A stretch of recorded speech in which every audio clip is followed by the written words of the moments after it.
yu Giêsu balaya jeng kerdo jong aban pendam unong ya lam rumah uhi ban lam ya nga shaneng shakli ulong kum uni hengin shem lawat shalom lawat shatem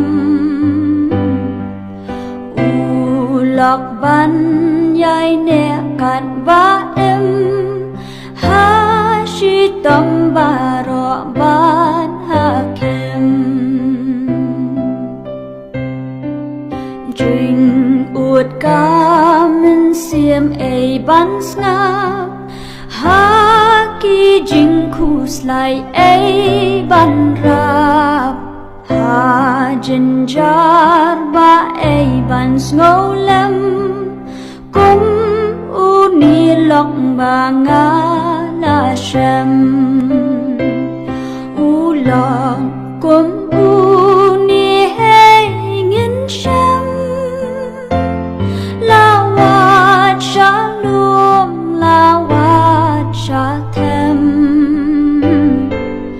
ulok ban yai ne kat ba em ha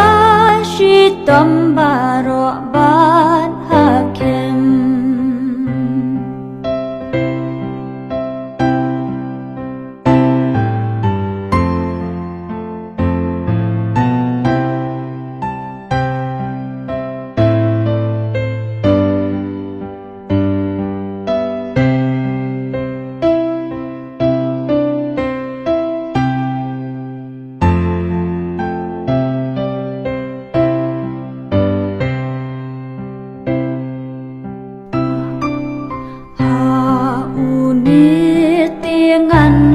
ngâu pha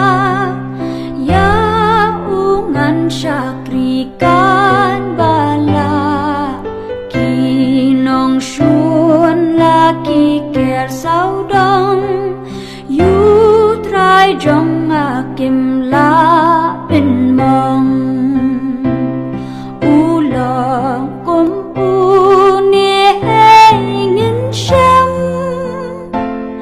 lawat shalom lawat shatem ulok ban yai ne kan ba em ha shi tom baro ba